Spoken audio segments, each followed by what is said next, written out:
in an ideal world, we have sort of an incentive structure for apps to work together, and and to share data, because I'd like to think that it's not like a zero sum thing.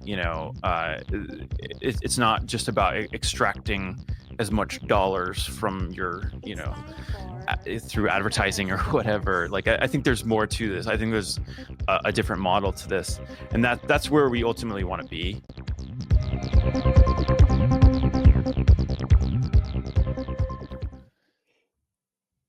Sup? I just took a deep breath. I was trying to think, this is a crazy week. I don't feel like a normal week. I felt like a good normal week. Excited to be back here with you for episode unknown, because we don't put the episode titles in our titles anymore. But it's up there. It's a thing. We broke through. Yeah, we're consistent enough. You are in the old city of Quebec today, Josh. I'm sitting at my nephew's desk. There's nostalgic paraphernalia all over it, so apologize if I get distracted at any point and start building Lego or something. But it feels like there's a missed opportunity to turn on a neon sign behind you. The chill neon sign. Do you want that on? Yeah. I mean, I feel like it would. All right, let's see what happens. Yeah. How you doing, Peace? Doing quite good. You took a nice walk this morning? I had a nice walk this morning. I spend some time with the flowers. It's a gray day here, but it's relaxing. I love it. We have the hot sun of crypto Twitter beaming down on us all week, and so finally we're getting a little relaxing clouds. Well, we don't get a chill sign today because I couldn't figure it out. So it's not a chill. Cool. Well, we got a great show for you today. Obviously, going to dive into the Zora launch. I'm actually very curious to hear what your opinions are, because I don't think we've talked about it in any detail. We have RAC, or André, joining us to talk about their new project called Memory Protocol, which they built it, kind of came to market with Factory FM, which is sort of a place for music creators or enthusiasts to connect. It's very, very tome coded. If you watch our last week's show, this idea of kind of niching down to go find the social network. But now they've released their protocol, or at least their plans for a protocol. So we're excited to dive into him. I mean, these guys have just been building in this area for decades, maybe not. I mean, crypto decades at least. So yeah, excited to get the vision from them. We've got a couple product launches. There's a lot going on in our world. I feel like maybe we should just jump right into it. We have a couple of announcements. Kind of want to let that roll a little bit, get some people in. So maybe before RAC, we'll share some of the things that we've been working on. But let's do it. Should we just get into it? Let's do it. Let's get into it. So yeah, we talked a bit about Zora last week. It just kind of took over the timeline as Jesse started kind of going crazy with content coins and all the discourse that came out of that. And then this week, Zora, the token, actually went live. I think they announced it 2 months ago. Clearly injected a bunch more attention into the protocol and token last week, and then launched into that attention base this week. And I think it's worth paying attention to, just because it's one of the first high-profile consumer products in crypto to really launch a token. So I think it's going to be pretty instructive to just keep an eye on and see what they do with this going forward. But yeah, I think firstly, the launch went reasonably well, I'd say, from a price action perspective. I think it went live at $250 or $300 million FDV. Obviously pulled back a bit from the airdrop dumpers, was pretty stable around 200 since, shockingly stable, really. And then I think second, there's just a huge variance in sentiment around the airdrop between different archetypes of users. So it was interesting seeing the creators on the platform, who presumably have been using Zora because they actually like it, we're pretty unanimously positive and excited about getting any amount of value out of this for using a product that they've enjoyed using. And then on the other side, you of course had the traders who were mostly pissed about the amount they got, because they were farming or whatever, used to kind of these huge fat protocol airdrops. And I think there was a site going around where people were checking if they got wrecked or printed or whatever, and comparing the amount that you spent on random NFT mints and you're receiving the airdrop is obviously the wrong way to look at this, but people did. But I think, yeah, all in all, considering they had years of usage, millions of wallets, I think they seemed to handle it pretty well from my perspective. It's a very tough challenge, but I think really the bigger conversation to have here, though, is around the positioning of the token. it's explicitly a just for fun token and doesn't entitle holders to any governance rights. And I think this is largely where people were getting really caught up and are really questioning why, if it's just for fun, the Zora team, company investors are getting so much of the supply, kind of like anchoring it in this like meme coin world. But I don't know, from my perspective, I think the way to look at this is really them, and we've talked about this a bit, but them taking their brand public, not their business public. And, the equity captures the future cash flows of the company. And, I think in an optimistic view, the token can capture the social, cultural, and kind of like attentional value of the brand. I think there's also a bunch of fun stuff you can do with a more playfully oriented token like this. You can denominate coin markets in it, release power user products for holders, build creator indexes, or a bunch of stuff that you just probably wouldn't do if you were focused on this thing as being like a governance token. But I also think it's easier for us to have this perspective, knowing Jacob, knowing kind of his long-term views on this stuff. He's been, doing this forever. He's ready to do his life's work here. And I do think it's completely reasonable from the outside perspective with the available information to think this is kind of another bullshit campaign. Come on, though. So. I feel like it just, the constant newness that people demonstrate on the timeline is just kind of like, tell me you weren't around when this was, if you just came in during the meme coin era and you think that is what crypto is, you've missed a whole lot of history and a whole lot of context, and you're probably going to have a bad time, because that is just one meta.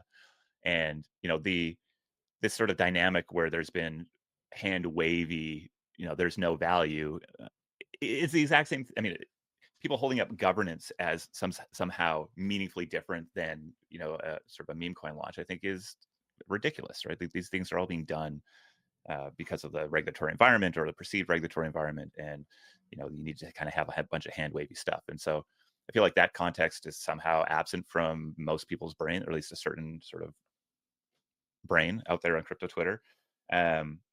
Bunch of prominent VCs talking about it too, which I think it makes me go, well, I know you're not that dumb, so like, why are you showing up on the internet that dumb? But I think this is an attempt at launching a token that a company operating in the United States can be confident in, and I think is probably best looked through the lens of structuring innovation. I'm not sure this is innovative. It's just maybe they're one of the first to go do it. There's a handful of teams that maybe we could argue have gone and done it, but it's a structuring thing, right? It's like, how do you go get a token out that represents this platform, and in a way that you can feel comfortable legally in the United States, and then what might come after that, right? And so we're still, I get it, in this position where you're like, okay, well, if you know the team, or if you trust the brand or whatever, maybe you have a different opinion than if you don't. But to me, that's I think the launch went reasonably well. Knowing the data that exists there and how many people are using it, like, that is no small task for them to be able to go do that. I think there's, for sure, it seems like the appropriate number of people are pissed off and happy. Like, that's maybe the best you can ask for. Price has been fairly stable. I'm not sure how the team views this, as good or bad, but to me, I see this as sort of like, if I'm in their seats, I'm like, oh, this is a really great platform to kind of go do stuff on. And then the question I'd ask is like, well, what things might they go do that would change the perception of this token? And are there many of them? And in my mind, there are many of them. And so, yeah. I think the interesting thing is, like, they have the Zora network, they have the Zora protocol. Like, they actually are, they are pretty well positioned to, eventually have a governance token if they wanted to. But I think smartly they recognize, and this has been true of Zora's history, like every 6 months they've completely reinvented themselves. So to like ossify your protocol today by kind of handing it over to the community just feels way too early to do that. I think they obviously are excited by important. I think my bet is that they don't even think that's remotely important, that governance. I think fair. Yeah. Right. And then it's just like, okay, well, how do we go in and build value for token holders? Yeah. And I'm not sure. I think governance is, again, one of these things that, I mean, clearly if you're building like infrastructure, yada, yada, the argument is there, and I get the argument. But I think we're kind of stepping into this world of like, what does a post-Gensler token structure and operating structure look like? And I hope there's a bunch of attempts at running at new things, even if the new things are seemingly pretty simple. Yeah. I mean, I do think it was interesting that they launched this on base into the Zora network. I don't know if that's a decision. It's like, okay, that was a It's an easy mistake. We're decision not. to make, though. Yeah, Yeah. or we're going where liquidity is, or I don't know I think insight on how they're thinking about the Zora network right now, but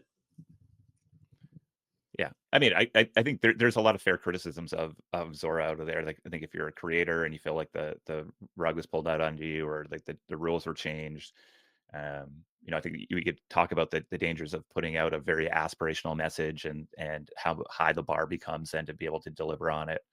But I think the right way to look at all these products through anybody who's making changes is that these are finding demand for these tokens is the challenge. Right. And so whether that's NFTs or that's meme coins, content coins, whatever you want to call it, the reason why these platforms are shifting themselves to be more speculative, which I think is a critique that people have, is because that is what the buyers of tokens want right now. And so, it's either irrelevance or we try to go do the new thing. And so I think people underestimate the importance of the demand side. I see that in Zach XBT's tweets quite a bit, right? Where it very clearly says, like, I just don't get this shift. It's frustrating, yada, yada, fair critiques.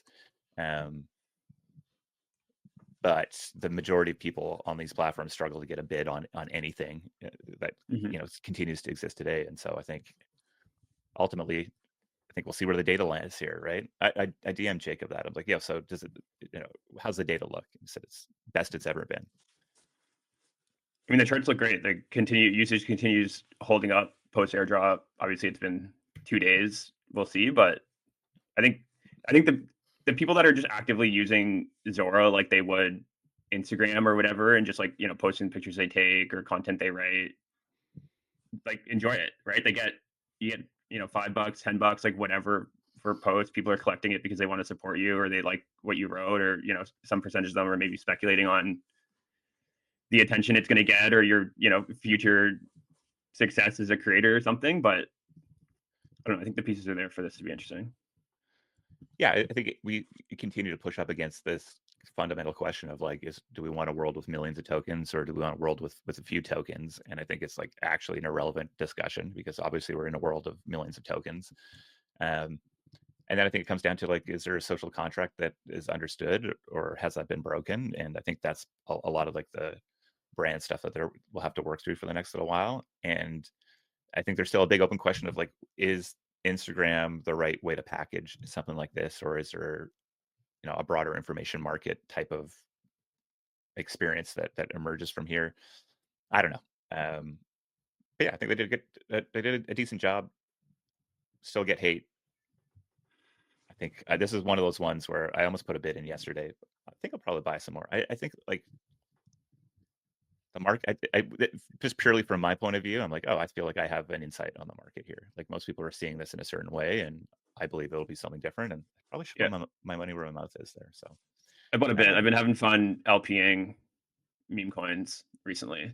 It's a wild game. Okay, yeah, you like your APY. All right, those like 100,000% APY. Staying in range is the challenge often, but if you can do it, it prints.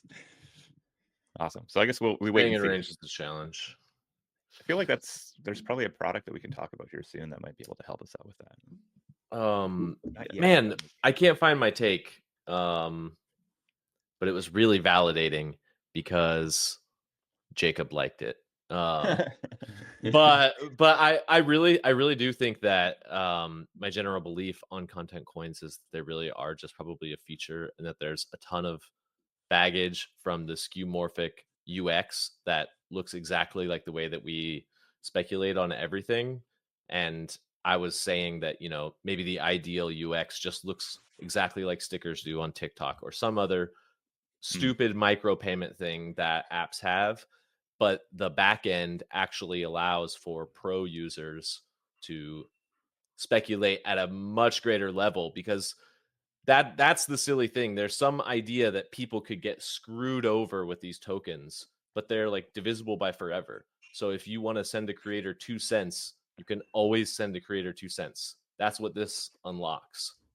It also lets people trade them like shitcoins, and that's a pretty powerful double use that can be applied to a lot of different UXs. So I really think as a backend, tokens equals good. I mean, what's actually interesting is there is a new product that I think emerged this week on Farcaster where you can configure it to like send a little bit of money to any caster that you like a post from, and a bunch of people have set it up so like they send a penny to anyone whose cast they like, and it's so funny how that's just like unanimously like well supported. It's like, oh, that's great, you're supporting creators, you're sending micropayments to people whose content you like.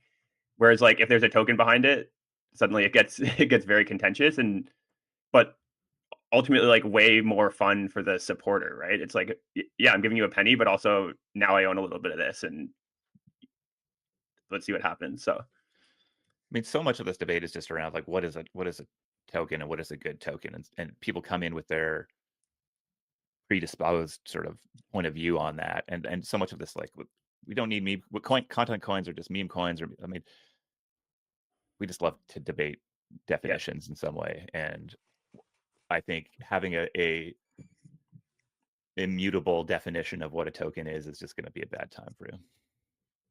Agreed. I mean, I do think Zora. These things are creating market. Like they're like, why do we need this sort of product? Like this is what crypto is. Crypto is about creating new markets. This is like fundamentally what the technology does. And so people are bitching about that. It's slightly baffling to me. A lot of good critiques, but like some of those things are just like, what are you doing here? Yeah. Can't we just have any use cases for crypto that aren't financial? Well, probably not really. Not yet. Like this is kind of like so I don't know. There's just a lot of wishful thinking. Yeah, I wish more people could just appreciate experiments and watch them play out and learn from them, instead of just feeling the need to shit on anything that doesn't fit their worldview. I mean, yeah, we talked too much about this. Buy or don't. Let's see how it goes. I should probably make my buy public through the interface so I can actually stand behind it or not. So yeah, copy trade me, baby. Or we just got a comment. Are we for storage is an example of non-financial crypto?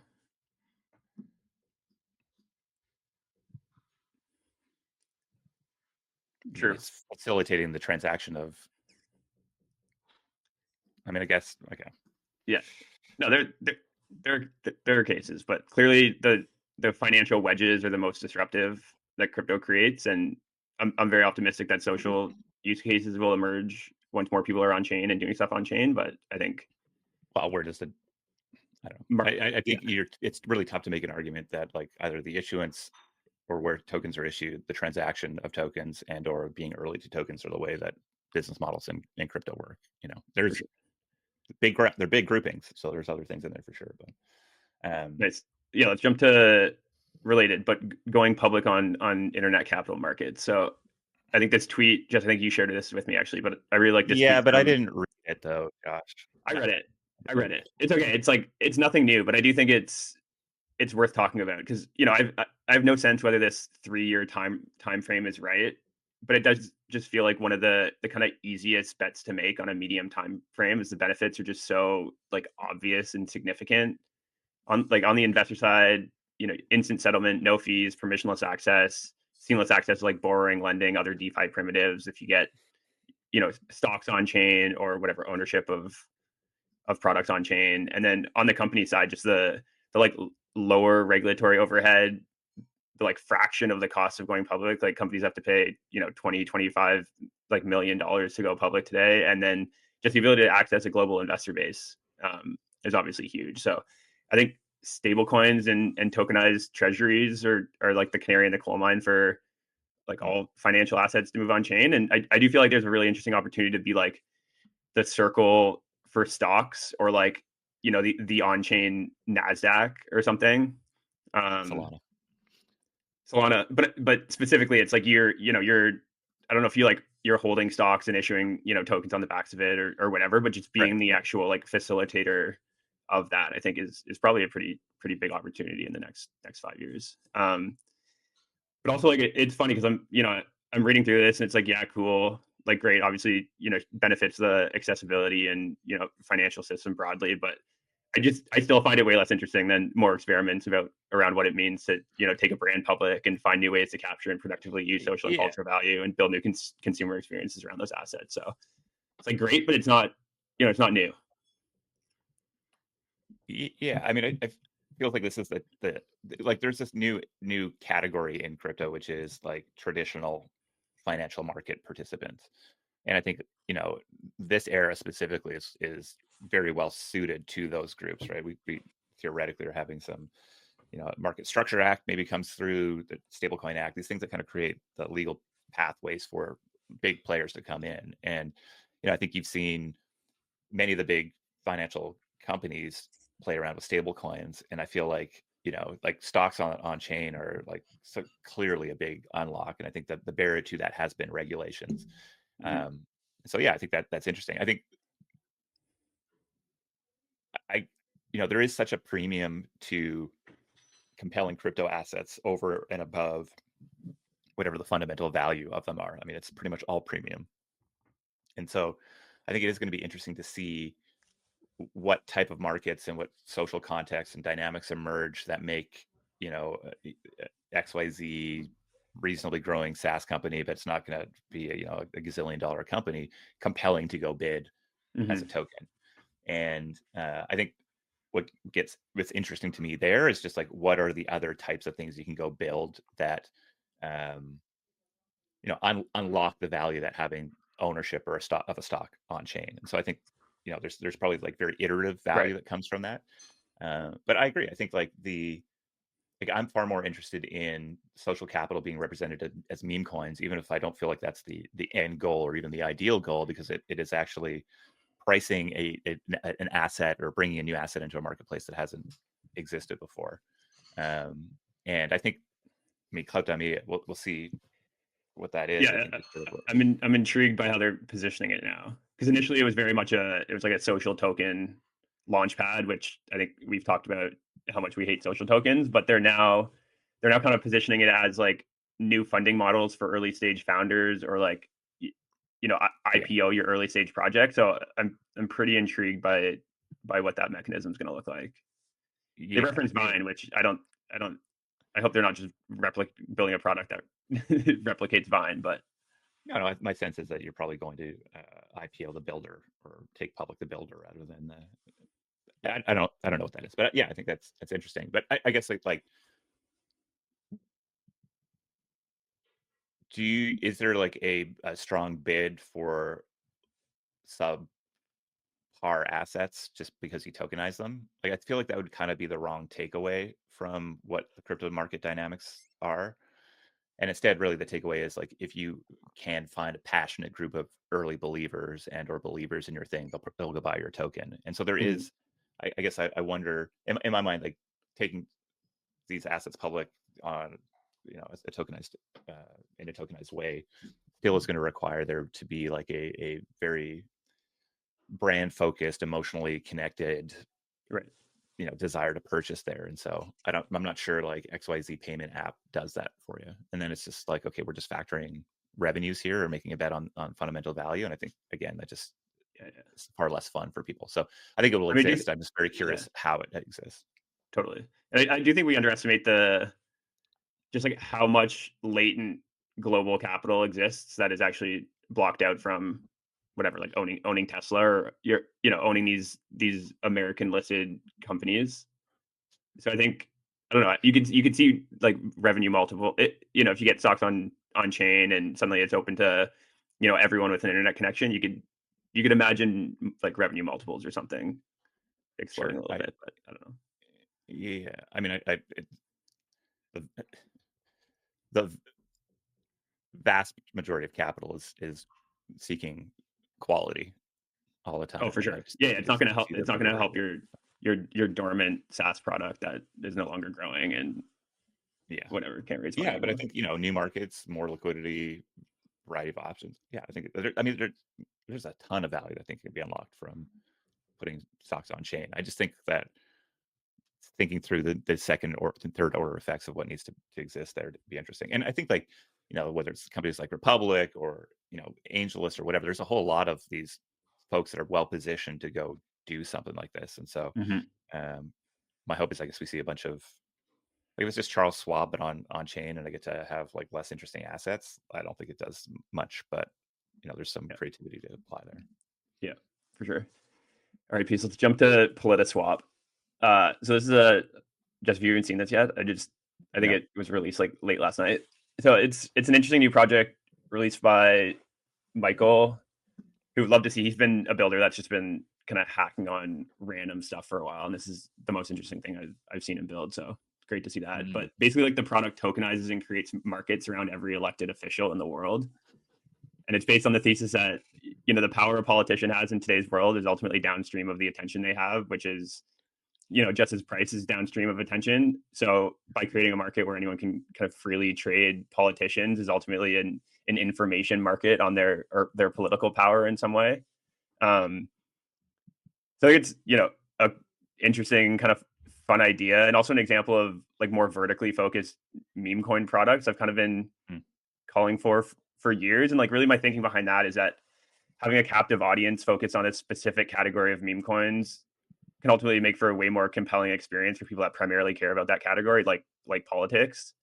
And I also think it can actually create a better speculative game and more accurate information markets if the rotating is happening between related assets versus like everything with attention across the internet. So someone primarily using Politiswap, for example, and trading between like Pelosi and AOC or whatever, tells you like way more than someone trading between like Pelosi and some new TikTok runner, right? And then on the speculation side, like, just having to focus on attention markets within politics is actually way more appealing than having to worry about like some new cute zoo animal emerging and like sucking all liquidity from away from your political bet or something. So I think there is a really interesting design space and like bringing meme coins into very specific verticals. I think we've talked about in the context of sports and a bunch of other things before. So no idea if this product specifically will work, but I like the experiment. I mean, it would be fun to be able to speculate on their ability to do crime by trading private information. I wonder. I mean, it's no surprise that Pelosi is number one on the list there, right? So, yeah, interesting. It's funny because you see Polymarket try to do this every time there's a big election, Canadian election right now. They kind of have their own like specific world to go in, but I hadn't thought of just specifically like the value of the swaps internally being different than just the broader information markets. And this is all done as a mini app. Yeah, it's all a mini app. Yeah, interesting. Yeah, it's cool. Nice. Hey, should we bring our IC up? I think. Yeah, we'll bring our IC up in a second. We have a few things to highlight before we do that, though, so might as well make sure we do it right now. Nice. The first piece, do you have a Farcon video ready? Oh yeah, let's fire this up.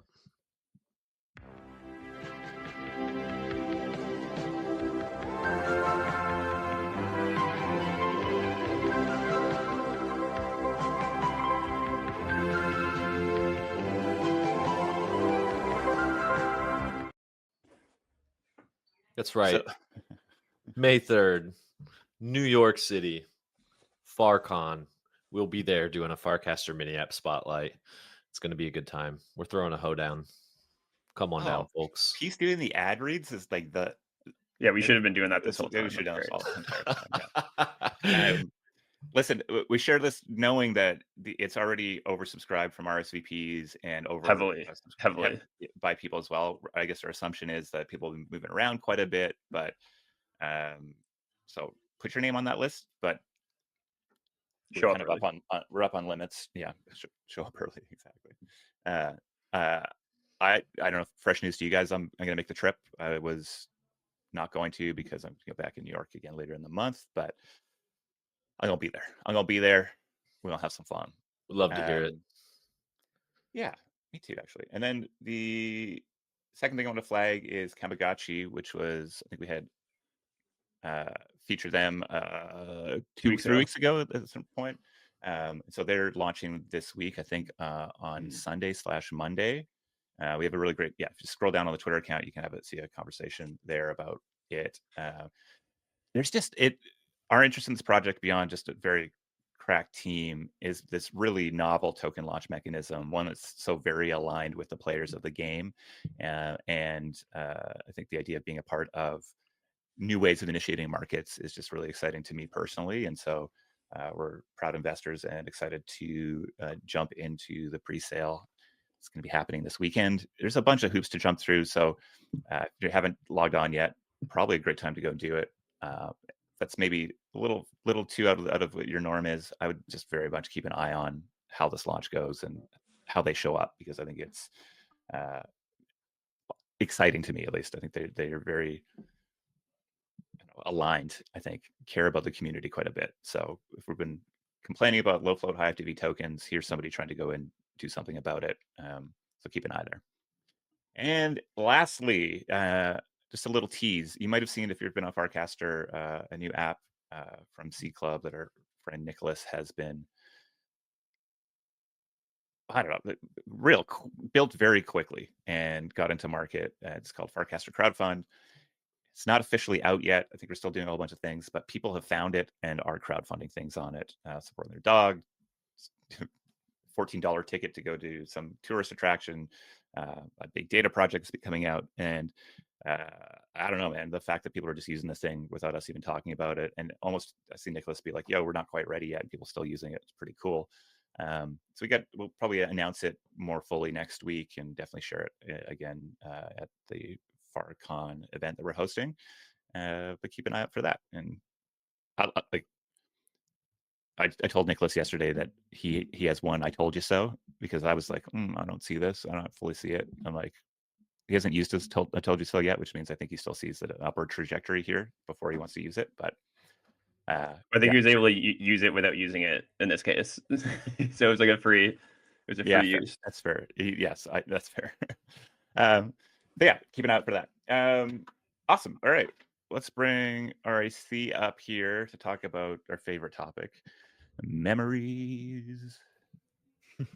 What's up, guys? How are you doing? So I know people you see Dre's background there. You're like, yo, that is quite the exceptional Zoom background, but it is real. This is real life, man. That's real. This is real life. It took me 2 years to set this up, actually. Way too long. You could have just put a picture in the back that said, I know. I am a musician. Actually, during COVID, I had my background was this could have been an email, like just in the background. I just felt like there was a lot of people were overcompensating in this like new world of let's interacting online, hang out in Zoom. Yeah. How are you guys doing? By the way, I had so many hot takes about Zora, but I won't. Whoa, no, okay, that is let's go. That's where we're starting. No, that's where we're starting. I really don't have hot takes. I'm actually like a big fan of what they're doing, and even though I wasn't like a major airdrop beneficiary, I definitely I love the team there, and I think Jacob's brilliant. I was going to say one thing that he said that really stuck with me, as somebody that's sort of like been deep in the NFT world for a long time. It was kind of like a face of the music side of that for a while. He said something that really stuck with me, and it's like these coins are NFTs without all of the friction. And I'm like, God damn it, you're right. It's like, because like if you think about it, like it doesn't make sense for everything, whatever, there's time and place, but like I'm like, man, you're right, because like we almost like benefited from friction in a way by like lack of liquidity, and the floor prices got propped up or whatever, but it's like it's a little bit more direct, and I was like, he's always right. Not always, but that's the problem. No, he's mostly always right. And yeah. But he's very thoughtful about it. I'll put it that way. I think I like the way he thinks, and I like the way that they've been doing things. We obviously have like a long history of tape token and RAC token and all this stuff that we've done over the years. But he's always very thoughtful about it. But I feel like I kind of want that from Zora, is like a walk down memory lane, because I think the vast majority of people just don't have any clue. Oh, people have no clue. I like people are saying they're copying Pump. It's like, dude, like what are you talking about? This guy's been building this for 4 years. Yeah, and they've meandered. To be fair, like 100%. they've been all over the place. So yeah, I mean, let's talk about it. Zora, when Zora launched. I mean, I met Jacob during the Saint Fame era, for those that remember that. Like, it was I'm basically kind of disappointed in the airdrop I got for my fucking Saint Fame type tokens. Yeah, To be seriously. fair, I felt like Seriously. I've held this thing for 4 years, bro. 4 years. I actually have the unopened like shirt that I got from them. $1,000 shirt. Yeah, there it All is. that. There's a site. Yeah. But off the back of Unistocks came Saint Fame, and then they decided to, I think, build a product around that, ex Coinbase people, and launch Zora V1, which was essentially, I think, Tape was the first one. Let me see if I thought I had it here. It was anyway. I'm not going to get up right now to go find it, but we did this project called Tape. What type of pants are you wearing? I'm wearing sweatpants. Okay, yeah, I'm wearing sweatpants. I'm sorry, I have to jump in. We do not make marketing copy like we used to.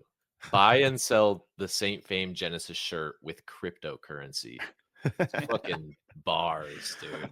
Also, by the way, Matt Vernon Foundation, also very interesting trajectory. Also very parallel worlds. Weirdly like on the same path. It's very interesting. All stemming from this project. There's a lot here. There's a lot of really interesting history in this. I don't think a lot of people will talk give about me that. shit if I don't jump in here and be like, yes, this isn't about Zora because you're building something equally as exciting. But I think there is something interesting here for sure. There's but I mean, but relevant to you, like you guys partnered up early on to do the RAC token. I swear this is relevant to memory and all that. Like, but I'll get to it a little bit quicker because I tend to do this. I like to talk about the history of this.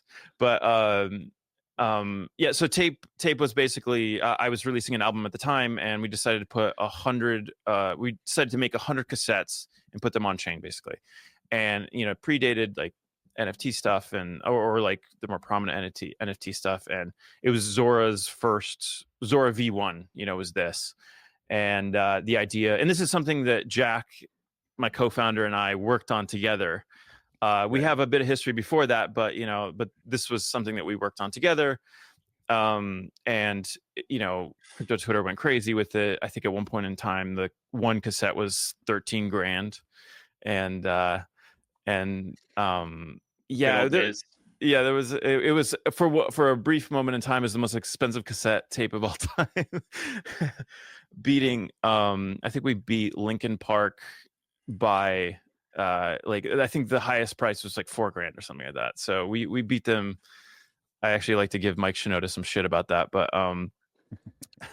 but a blip in time, now no longer the case. But it was like that was Zora V1, and then they switched to creator tokens, which is when we launched the RAC token, which was more of like a fan rewards token, and and then they went into the NFT side of things where you could mint anything, and then eventually through much trial and error landed where they are now, and like I think this is the logical endpoint for them, but a lot of meandering.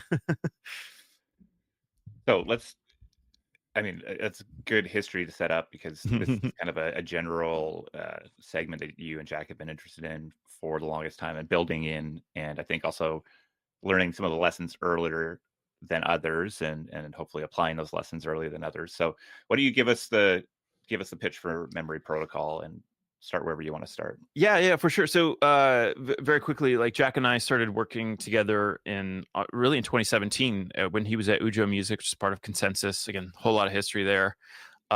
First really music project on chain, and they built a lot of crazy stuff back in like 2015, 2016 before, stuff that isn't even implemented today, or like hasn't been re-implemented. Like, we kind of came back around to it.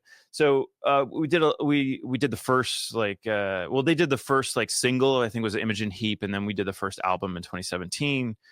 I have a funny anecdote about that, about like doing press for the album release at the time in Japan, and they were more interested in Ethereum than they were in the album. So they trying to talk to a translator about Ethereum and explain the concept. And it was kind of a funny thing.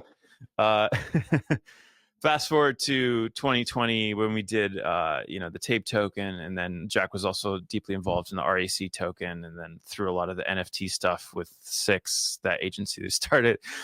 Been doing a lot, and it was really like late 2022 where Jack and we were kind of he had a kid on the way, and I think I also had a kid in the way, or he already had a kid, and we were just like, let's start a company, perfect timing. And when we're about to have no time at all, but I think we just wanted to like finally take that plunge, and we sort of been working together on this specific problem of like onboarding audiences and engaging with them in that way, and trying to tackle problems within the music industry, because that's kind of our niche. That's something that we really know about, and we've been trying to build in that world for a long time. So it was like it made sense to tackle that general area. And we kind of went out and did a little bit of fundraising, and we used to joke around that we were just like two guys in a deck, and like we had we had like almost like we had a lot of ideas but didn't have like a concrete idea of like what we're gonna do, but one of the core principles that we wanted to focus on was we wanted to focus on data, and this was important to us because specific to the music industry, the music industry has sort of a history of controlling anybody that touches copyright, and it's a lever that they can pull, and they pull it. They pull it a lot. There's a lot of even a lot of music applications in crypto have had the hammer come down on them. I won't name names. Well, there's not that many, so you can take a guess. And some have gotten through that and made it through, but most of them end up dying because the music industry is very litigious, and they use that. So we decided, okay, like we literally just don't want to touch copyright. We don't want to touch actual music playback, anything like that, because that feels like a point of leverage for the incumbents to sort of apply pressure to us and make us do stuff maybe we don't want to. So especially if we're going to build anything that's decentralized, like that doesn't make sense. Like let's focus on something that is adjacent to it but still very relevant. So we landed on data. Seems kind of obvious in hindsight. It sits, I'd argue, like almost like upstream from music, because an artist needs to interact with their fans in some way, and that's like more of a data problem than it really is the consumption. Like the consumption is kind of there. You can consume music pretty easily. I mean, we could sit here and talk about the economics of it, and I have a lot of opinions on that. But for the most part, like we're really excited about tackling that core problem. And in the process of doing that, we kind of realized that what we're building is probably needs to be more general purpose and could apply. What we're talking about is like building more of an identity layer, like a lot of people have tried, and but we want to focus on a niche first, and in doing that, we can carve out our lane, and in the process build something that's general purpose and works for other things, and that's sort of been our trajectory. I'm kind of jumping around a little bit, but maybe I'll back up to Factory, because I haven't really mentioned that. So. Mm-hmm. Actually, I haven't even named like the company that we actually started, which was Oscillator. So we think of it this way: there's sort of like Oscillator at the top, and we call it a parent company, kind of jokingly, but it's like that's the center of it. And we've built many smaller, some are slightly bigger products around this. And the first one we actually built was like a dating app for Farcasters. So we called it Poke, kind of a nod to like old school Facebook. And it's like pick your top 8 artists, MySpace, and see what other Farcaster users you match with based on musical taste, which ironically is actually a pretty good indicator, and less, but it was kind of just like a fun ephemeral app, and it was like we were just hoping to do it more as a blip on the feed, and make some noise and just try something, and then from there that kind of developed into Factory FM, which is essentially I would compare it to like a Letterboxd for music, which we felt like there was like a real need for. And there's the dialogue about music online is pretty fragmented. There's not a whole lot happening, or it's happening in like certain pockets or subreddits, or it's happening on YouTube comments or whatever. But there's not like this place like, oh, I want to go see where this album just came out. Let me go see what people are saying about this. We had kind of a moment in time during like the music blog era. Hype Machine, actually, to tie it back to Zora, the founder of Hype Machine works at Zora, so I think that's kind of cool. But where music blogs talked about music, and like people, it was kind of the center of the conversation around music, and we wanted to build something like that, at least to enable that. And however, that was like, again, like more of a consumer facing app when we're trying to tackle like more of the data problem. And so we put that out, and that's going well. I mean, I think we have a small but like very engaged audience there, and I think like we obviously want to continue to grow that.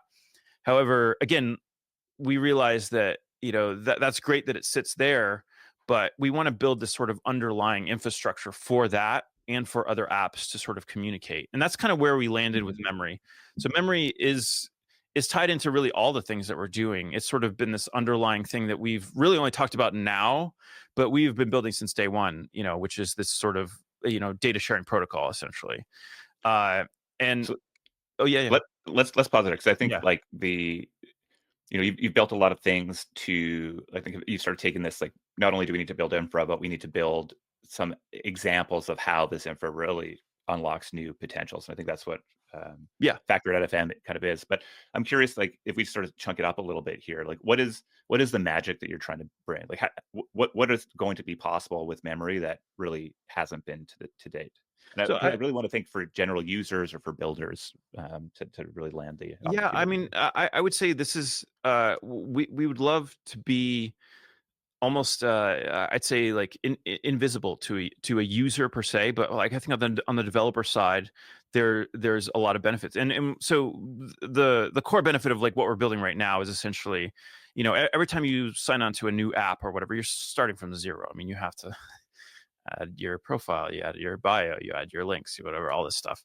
It's kind of obvious, right? But there's so much more that you can bring into that, where a social network that's perhaps not necessarily related to music could import data, obviously with if the user allows it. It's not it's not just like widely open, but it could import information about that and sort of could inform that sign up process to make it simpler and easier. So it's really about connecting two applications that may be on the surface, or removing that friction in between two different applications. I mean, specifically during the sign up process, but like really just in general.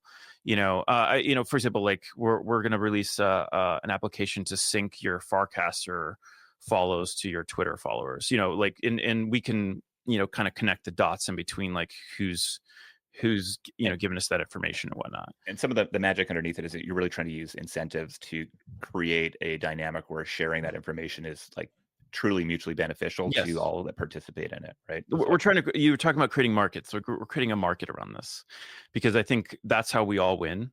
And I think that's been the missing piece in a lot of attempts at this, is that it's kind of like, oh, wouldn't it be cool if we could do this? And it's like, yeah. Well, and you see it bubble up in, like, I mean, it is part of the core value prop of like a Lens or a Farcaster, and that your social graph is broadly available. And I think we've seen teams kind of run at this in a similar category, going after identity, where your identity is portable.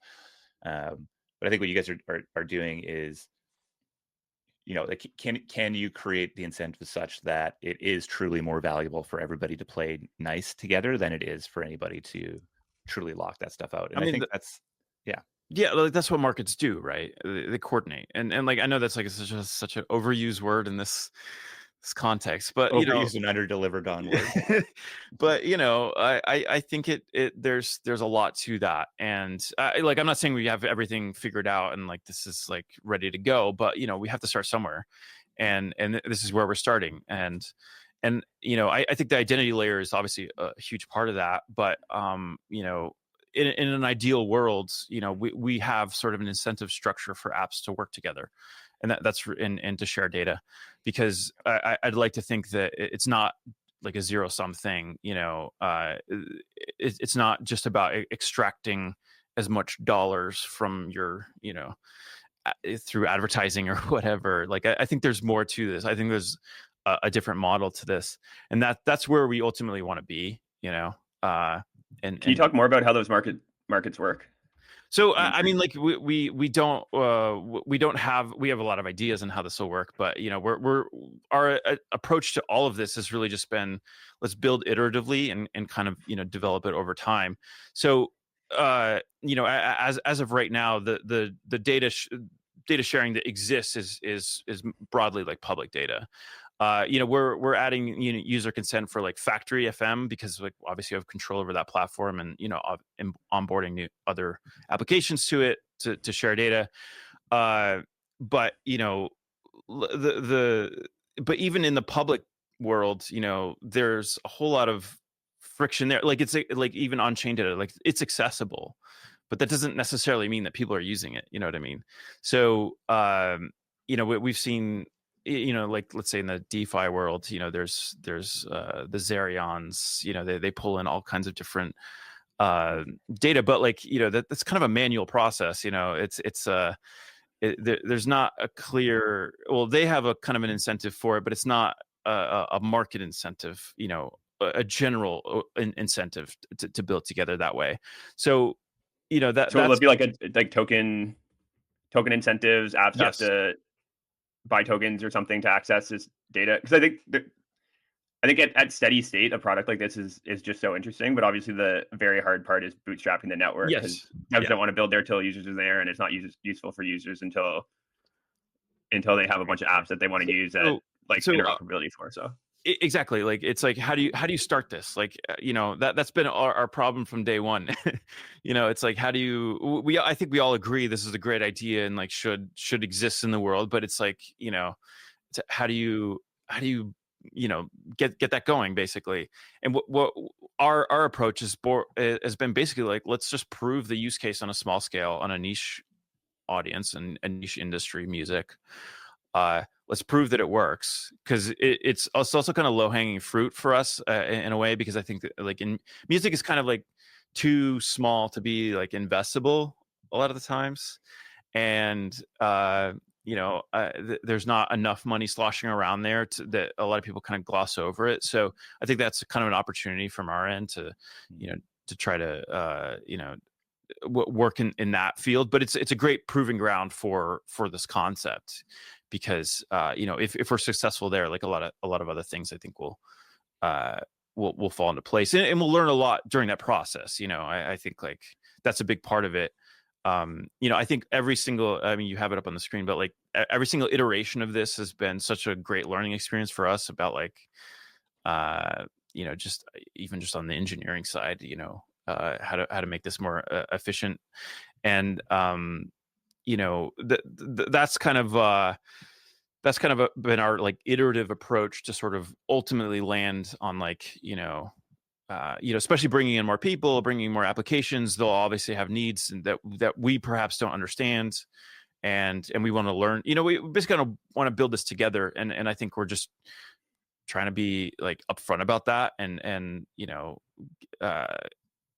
just kind of build. Again, so something gets thrown around a lot, but build in public and just like be upfront about it, and work with other people on this. Because we're not going to do it alone. That's never going to work. We have to, we have to be collaborative. Awesome, man. Well, there are 3 other directions I want to take this, but we have 4 minutes left, and so we're not going to go down those things right now. I think that probably the place I would recommend people, if you want to start to see this in action, is Factory FM. Like, there is a bunch of people who use that every single day and are curating and sort of capturing their thoughts on music. So if you're into music or just into the tech underneath it, I think Factory is a really great way to kind of get in there. And then what I guess Memory Protocol, go follow that account, and if you're building something where data portability might be useful, get in touch with these guys, which is probably everything. So Yeah. awesome, man. Appreciate you hopping on with us today. No, thank you. Your amazing background and sweatpants on. And yeah, we'll catch you next time. Yeah, for sure. Well, thanks for having me. Bye, brother. All right, Peace. see you. Ciao. Getting back into these concepts that it's funny seeing just how many of the old obvious ideas are coming back right now, given that there's maybe more regulatory clarity, infrastructure, etc. So add this to the like give me my decentralized Uber and or DoorDash, and then also let me just have complete portability of my data, please. Thank you very much. Totally. Cool. Do we have any lightning round things you want to get into? I think maybe Topics? let's talk about Fungi quick. Thank you. Yes. So Fungi's a C Club portfolio company, and they just launched their first agent this week, and I think it's great because it's actually useful. It's not just a yapper on Twitter. It's a thing that's actually just going to go create value for you immediately. So most people building at the intersection of DeFi and AI, I think, are kind of they're focused on building prompting interfaces that just kind of have DeFi context. So you can type instead of clicking buttons, which honestly in most cases just seems worse to me. But I think really what the Fungi guys or Fungi guys are running at is really building on the thesis that the actual killer DeFi interface is just funding an agent and letting it just go do work for you. So they've built kind of the first iteration of that, which is basically a DeFi yield optimizing agent. So it's integrated in, I think, across 4 kind of blue chip protocols, Morpho, Aave, a handful of others. And basically what it does is you fund it, and consistently throughout the day, it checks across all pools across all those protocols and make sure you're in the highest yielding one. And if something changes, it'll kind of re-optimize your stack. And I think they've done some modeling, and the net APY gain that you get just from using their agent versus doing that manually is pretty significant. So I think it's a pretty awesome starting point. Have a lot of big plans on where to go next. But I think really why I'm excited about this, it feels like the foundation for a killer mass market product that can just really feel like magic to non-crypto users. Like, just an app where you can just give an agent money and you'll get orders of magnitude higher yields than you will at your bank. Just feels like a great opportunity to go run at. So it's pretty cool. I've been playing with it. It does, kind of feel like magic, right? You fund it, you can talk to the agent if you want to, you don't need to. And then, you go check in, it shows you the trades it's done, and, your balance ticks up, and it's great. Yeah, these guys have gone and built a whole like studio product in the back end that allows anybody to go create stuff. It's a very full featured product.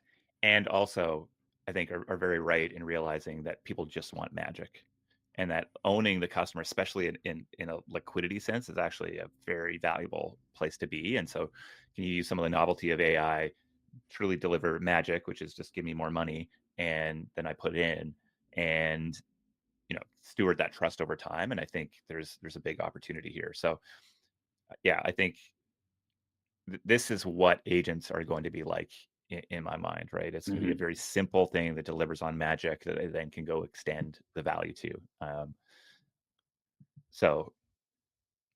And then I was complaining today because I'm like, I don't have USDC on base on a doxed address. How do I go do it? And the guys were like, oh, I think you can just send any token in. So like it's just being like a dumpster for all my tokens that I actually just want is USDC, and then it doing stuff for me. And then a lot of places it can go. So yeah, I desperately need the LP optimizing agent. So I'm gonna talk to them about that. Yeah, get me those 3,000 APY yields or greater or bust. So rock and roll. Cool. Well, I'm gonna figure out how to actually bridge money into this thing today, so I'm not a bad early. It's really not hard. You know what? It's so funny. It's just that it's like 3 steps, and I get distracted at step 2 every single time from something else. And so Telegram, Twitter, yeah, 100%. I'm like, well, and then I'm in there. I'm like, ooh, that token's going up. Let me go, and then I'm down and deck screen or something like that. So, cool. Okay. Farcon next week. See you there. I feel like the write-ups in the newsletter this week are really great. I think Cheryl did a great job diving into memory protocol, etc. So make sure you're subscribed to that. And Yeah, go give Kamigotchi and Fungi a try. Super early projects, one about to launch a token. Probably worth your time. Anything else? You had a really calm video. I wonder if we can maybe set the tone for our pre-outro music with. This is a moment of Zen brought to you by Introing our outro. That's great. Let's see if I can. I was trying to talk through to give him time to put it up, because this is exactly, this is the culmination of this entire show, is the vibes that you get from this video that may or may not be shown here very shortly after I stop talking eventually. Man, Right I had another edit too that I really wanted to put up, but it's not exported. No, it's yeah. Sorry. Well, maybe next week. I'll Okay, show you. we'll do I'll next show you week. guys what I've been up to. Yeah, there'll be We'll more. do next week. Okay. Yeah, Nice. fair enough. We might want to coin it anyway, so. That's exactly right. It's perfect. It's the perfect content to coin. There's no bad content, actually. Jesse, Jacob, if you're listening, There is some. I'm with you guys, man. I've got content and I want to coin it. As long as it's your content, like that's, I think, maybe the line. That's the kicker. The only content that's bad to coin is someone else's content. So it's probably simple. fair rule. Fair rule. Yeah, Yeah. such a good rule. And But private conversations from dating products also. Yes, that's the right way to go for sure. Yeah. Yep. Surprise, you're a token. Brutal. Okie dokie. See you guys at Farcon. Yeah, excited to see you guys next week, and I guess we'll see you in real life. Oh, it's always nice. That's always nice. Peace. Yeah. Ciao.